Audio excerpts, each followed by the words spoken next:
হায়াতের মত দিছেন একমাত্র আল্লাহ পরীক্ষা করার লাগিয়া। ওদিকে আমরা পরীক্ষা করছি আর বেশ বেশ করি আল্লাহর উপরে যদি আমরা তাওয়াক্কুল করি, আল্লাহ তুমি মিলে আমরা খালিক, তুমি মিলে আমরা মালিক, তুমি যদি মায়া না করো আমরা ধ্বংস হয়ে যাই, ওইখানটা যদি জমিনের মধ্যে হই তাহলে আল্লাহ খুশ হইবা, আল্লাহ আমাদের উপরে রাজি হইবা। যখন আমি কথা আসলাম বলে আল্লাহ তামাম পৃথিবীর দ্বারা পাই না, এখানে কেউ মানিয়ে নিতে চায় না।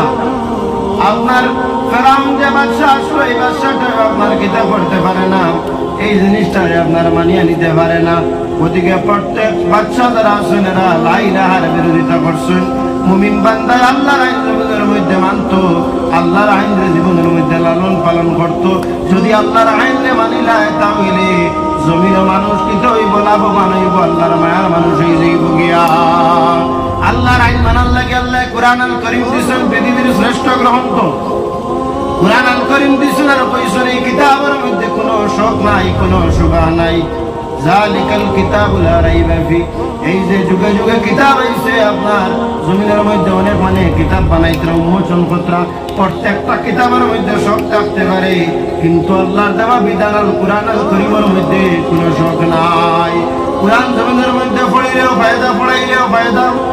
কারণ আল্লাহ নবী সাল্লাল্লাহু আলাইহি ওয়াসাল্লামের হাদিস, আল্লাহ নবী ফরমান খায়রুকুম মান তাআল্লামাল কুরআন ওয়া আল্লামাহু, যে কোরআন শিক্ষা দেয় এবং কোরআন শিক্ষা লয়, এই দুই ধরনের মানুষ পৃথিবীর মধ্যে আপনার উত্তম। ওদিকে আল্লাহ ইলাহার দাওয়াত যদি আমরা দেই তাহলে কোরআন আল কারীম মানা লাগবে না, যে আল্লাহ ছাড়া কোনো ইলাহ নাই। আইনদাতা আল্লাহ, অর্থাৎ আল কোরআন আল কারীম আল্লাহর আইন। আল্লাহর আইন জমিনের মধ্যে যদি কোনো মানুষে মানে তাহলে জমিনের কোনো আইন সে মানতে পারবে না। কথার লাগে আল্লাহর আইন মানতে হইলে কুরআন আল কারীম রে বুঝা লাগবো, জানা লাগবো, শোনা লাগবো। আর যদি জানি আমরা বুঝতাম পারি তাহলে কুরআনের নূর আমরার মধ্যে দাখিল হইব। কুরআন এমন এক কিতাব যে কিতাবে মানুষের মর্তবা বুলন্দ করিলায়। দেখবো এক করে 5 জন সন্তান জমিনের জন্ম লইলে একজন আলিম বিলেনের দাম বাড়ি যায়, বিলেনের দামটা এখানে বাড়ে, বিলেনের দাম আল্লাহ বাড়াই দেয় কুরআন আল কারীমের সঙ্গে লাগিয়ে থাকার কারণে। কুরআন শরীফ শুনলেও মজা লাগে, লাগে না? কারণ সেইরে কইরা কুরআন মধুর বাণী, আমি যখনই শুনি আমার মন ভরে যায়, আমার দিল ভরে যায়। কথার লাগি ঘরে ঘরে কোরআন শরীফ তিলাওয়াত চালু করুক, বেশি বেশি করে কোরআন পড়ার চর্চা করুক। আল্লাহর হাবিব সাল্লাল্লাহু আলাইহি ওয়াসাল্লাম লা ইলাহার দাওয়াত যে সময় আরম্ভ করলাম, মক্কা শরীফের মধ্যে একমাত্র লা ইলাহার দাওয়াত দেন আল্লাহর হাবিব সাল্লাল্লাহু আলাইহি ওয়াসাল্লাম। আল্লাহর হাবিব লা ইলাহার দাওয়াত দেন, অনেক বাধা এবং বিপত্তি আয়। আবু জাহিল সব মানে উঠিয়া কইলা, তোমার তো ভাতিজা মুহাম্মদ নয়া একটা ধর্ম কইতা, আল্লাহর মনোনীত ধর্ম কইয়া বড় প্রচার এবং প্রসার কর্তা। তোমারে তো আমরা নেতা হিসাবে মানি, তোমারে তো আমরা সম্মান দিই। ও আবু জাহিল, তোমার ভাতিজারে তুমি বুঝাও যে দিন ইসলামের প্রচার এবং প্রসার না করার লাগিয়া। তখন আবু জাহিল আল্লাহ রাসূল সাল্লাল্লাহু আলাইহি ওয়াসাল্লামের খেদমতের মধ্যে গেল, গিয়া হয় ও ভাতিজা তুমি একটা বার্তা আমার কথা শোনো, যদি তোমার মহিলা লাগে, তুমি যদি বিবাহ করতে চাও আরব কান্ট্রির যা সুন্দর নারী ওখানে আছেন সব আমি তোমার বিয়া দিলেই, আর যদি তোমার টাকা লাগে টাকা দিব, ধন লাগলে ধন দিব, তোমার জনপ্রিয়তা লাগলে আমার যে সিট আছে, আমার সব জাহিল যারা আছেন বেদিনীতে আমার এত বড় মানব, এই সমস্ত সব মান্যওয়ালা মানুষের তোমার আইস্তাকিন মানবা। কিন্তু আল্লাহর হাবিব সাল্লাল্লাহু আলাইহি ওয়াসাল্লামে জানাই দিলাম, দিলে না, জমিনের কোনো টাকা পয়সা জনপ্রিয়তা কোনো জিনিসে দ্বীনে ইসলামর কাদিমি, দ্বীনে ইসলামর প্রচার, দ্বীনে ইসলামর প্রসার থাকিল আমি মুহাম্মদ রে কখনো সরানি সম্ভব হইত না। ওইদিকে অনেক বাধা বিপত্তি আইলে আমরা ডরাইতাম না, কারণ আমরা ইমানি চেতনা আমরা দিলের মধ্যে থাকা লাগবো, মুমিনত্ব আমরার মধ্যে থাকা লাগবো। ওয়ালা তাহিনু ওয়ালা তাহজানু ওয়া আনতুমুল আ'লাউনা ইন কুনতুম মুমিনিন। তুমি তাই হুঁশিয়ার হয়ে যাও, হুঁশ করিলাও, তুমি তাই যদি আল্লাহরে বেশি বেশি তুমি তাই মানিয়া থাকো, মুমিনও যে হইয়া থাকো, তোমার তান কোনো ডর নাই, তোমার তান কোনো ভয় নাই। মুমিন বান্দা একমাত্র আল্লাহ পাক রব্বুল আলামিনের ডরাইতে পারে, আর কারোরে ডরাইতে পারেনি না। মুসলমানে কারোরে ডরাইবার কথা নাই। কথার লাগে আল্লাহ কইরা ইয়া আইয়ুহাল্লাযীনা আমানুত্তাকুল্লাহা ওয়া কুনু মা'আস সাদিকিন। ওই ইমানদার বান্দাগণ তুমি তাই বেশি বেশি করি আমারে ডরাও। আমরা তো জান্নাতের সার্টিফিকেট আছে নি মিলে না। জান্নাতের সার্টিফিকেট সম্পূর্ণ ব্যক্তি সাহাবায়ে কেরাম আপনার জান্নাতের চিন্তা করতা বলে ও আল্লাহ জমিনের মধ্যে তুমি আমরা রেখে দিছো, তোমার দিনের লাগি আমরা কিতা করতাম ভারিয়া। আমরা জমিনে কেউ জান্নাতের সার্টিফিকেট নাই, তার বাদেও আমরা দিনই কোনো চিন্তা আছে নি মিলে না। কোনো চিন্তা আমরা কেউ করি না। সার্টিফিকেট সম্পূর্ণ ব্যক্তি হলে জমিনের মধ্যে বারবার খান্দিতা কইতা খাল কিয়ামতের দিন আল্লাহর কাছে আমি এর জবাব দিতাম কিতা। হ্যাঁ, কাল কিয়ামতের দিন আমরা জবাব দিতাম কিতা। কথার লাগে আল্লাহ জমিনের মধ্যে মউত দিছেন না না। 60 বছর 70 বছরের জিন্দেগি বাদ বাদে কিতাবিলে কোনটা নাই। যদি তার আমল জেলা এই মানুষে আমল অবস্থায় জান্নাতের মধ্যে যাইব, আর যদি আমল খারাপ থাকে তাহলে আল্লাহ জাহান্নামের মধ্যে দিলেইবা। কুল্লু নাফসিন যায়িকাতুল মউত। আল্লাহ পাক রব্বুল আলামিন হর নফসর লাগিয়া মৃত্যুর দিছেন স্বাদ গ্রহণ করা লাগবে। হর জানতার জিনিসে মৃত্যুর স্বাদ গ্রহণ করা লাগবে, এটা আল্লাহর হুকুম। আর সব মানুষ ওইভাবে চলিয়া যায়। কথার লাগে অহংকার মুক্ত একটা জিন্দগি গুজরুক। আল্লাহর আইন রে মানুকা, কোরআনের আইন রে মানুকা, নিজের জীবনরে প্রতিষ্ঠিত করুকা। যত বাধা বিপত্তি সমস্ত রে সরাইয়া এক ইহদিনাস সিরাতাল মুস্তাকিম ওয়ালা জিন্দগি গুজরুকা। কোন মানে কোন সময় ইন্তেকাল হইব কেউ কইতে পারবানি না। আল্লাহর বিশিষ্ট শিক্ষাবিদ জনাব নুরুল হক চৌধুরী সাহেবের দ্বিতীয় পুত্র জনাব গুলশন আহমদ চৌধুরী আজকে সকালে আপনারা পাইলা যে দ্বিতলা থেকে পুড়িয়া তনের মধ্যে পুড়িয়া জমিন ছাড়িয়া গেলা গিয়া। তোর তাজা যুবক হলে মন করতে মিলে 80 বছর বাঁচিমু। আমরা তো দেখি দেখি আইয়া আর মিলে আমরা বাপ চাষা 60 বছর 70 বছর একজন বাঁচিত্রা। আমরা মনে হলা 60 বছর 70 বছর বাঁচিমু। এখন অনেক জওয়ান হলা শুন আপনার কিতাব মিলে হায়াত পড়াইবার আগে আপনার কেউ উগ্রতারা থেকে বড়িয়া মাত্রা, কেউ ট্রেনে কাটিলার, কেউ গাড়ি অ্যাক্সিডেন্ট করি মাত্রা হলো অন্য নেই। আপনার অ্যাক্সিডেন্টে মাত্র মানুষে আশা করছে 60-70 বছর বাঁচিত, কিন্তু অ্যাক্সিডেন্টের কারণে আল্লাহ তার হায়াতর রশিদ জাকাত কাটিয়া জমিনটাকে মুন্তকিল করিয়া দিলাই। জমিনে আমরা থাকতে সময় বহুত গরমান্টি দেখাই নিলে না। টেকার গরমান্টি, বাড়ির গরমান্টি, গাড়ির গরমান্টি, শরীরের গরমান্টি, রক্তর গরমান্টি। আমরা আপনারা শরীরের মধ্যে রক্ত আছে, যে বায়াত নিবাই হবাই যাইব। যেই সময় জমিন ছাড়িয়া যাইবে গিয়া আপনার রোহরে কবর ভরা হয়ে যাইব।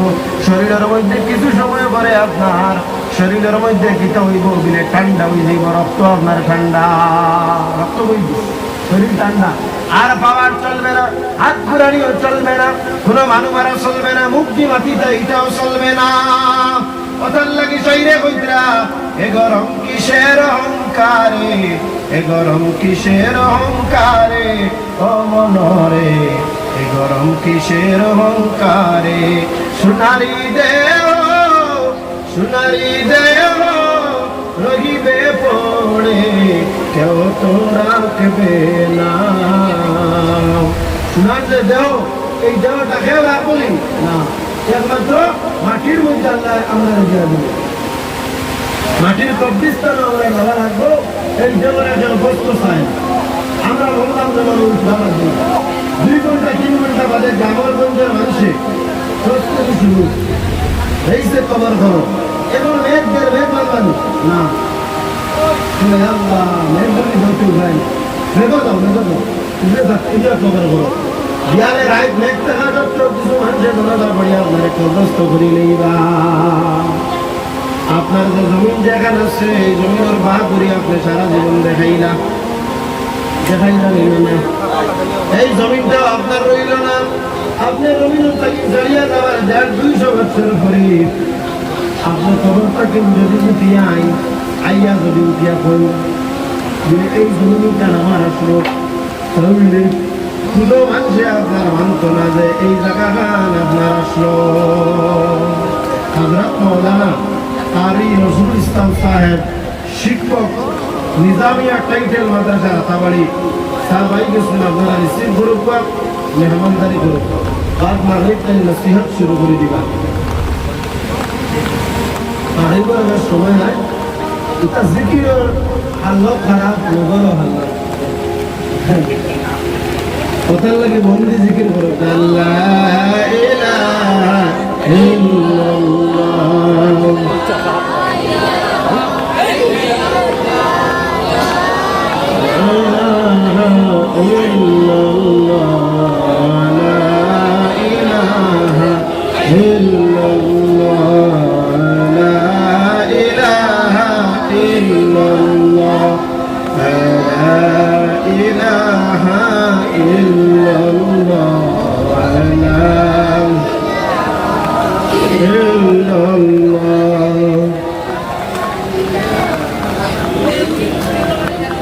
মেঘর মধ্যে আপনারা এখন চিত্রাইয়া বুয়া বয়ানোর মধ্যে এমন আরম্ভ হওয়া যায়, আর মেঘর চিত্রিয়া বুয়া ওটার লাগে আরাম হওয়া যান না। একটা দোয়া করি আর মাগরিবের সময় যারা আপনারা মসজিদেও যাইবেন, মাগুলা ঘুরিয়া মেঘও শেষ হয়ে যাবে ইনশাআল্লাহ। আর মাগরিব বাদে বিশিষ্ট আলিমা আছে, ওয়াজ করবা, তকরির করবা, আপনারা মন্দির শুনবা। আমি কিমান বাইর দাঁড়ানো মানুষ মামদ ঘুরে লাগা যাইছে, কিতাব সব আমার কুটুম আমার বইয়ে বাড়ি হলো, হ্যাঁ নাই আমার নানি বাড়ির এতে বারে কুটুম গলিন আসছে, বিভিন্ন এতে বাড়িতে ঘরে ঘরে আমরা কুটুম বুঝেছি, কোনো মানুষ ছাড়া নাই। মামদ ঘর সবচেয়ে বেশি আমরা কুটুম। হ্যাঁ মেঘও গেছে গিয়া এখন মেঘ হায় রে আমরা ফোনে আর ফোনে যায়, এটা আল্লাহর একমরি না জলসা কবুল ইনশাআল্লাহ, দোয়া করে লইয়া।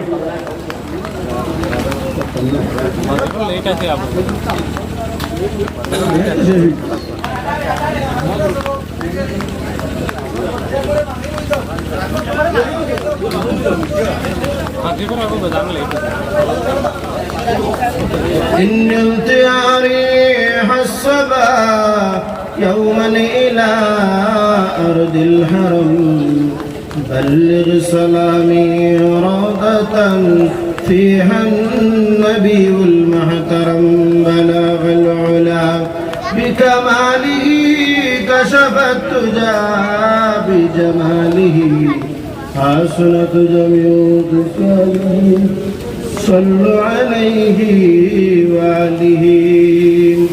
আমি ঘুমাতে আসলাম ওখান যে আমরা সব একদিন মৃত্যুবরণ করবো, মরার পরে কবরের মধ্যে যাওয়া লাগবো, কবর ছাড়া কোনো উপায় নাই। কবরের ডাইনে মাটি, সামনে মাটি, পিছনে মাটি, সাইরো ভাই মাটি। আপনারে আমারে মাটির কবরস্থানে থইয়াম, উপরে মাটি চাপা দিতে দিতে আমরা থইয়া আইবা, অতার লাগি জমিনের টেকার বাহাদুরি দেখাইবে না, জমিনের মধ্যে আপনার জমিদারি দেখাইবে না, বেশি বেশি করে ইবাদত বন্দেগি করুকা, আখিরাতের সামান রে আপনার তৈয়ার করুকা।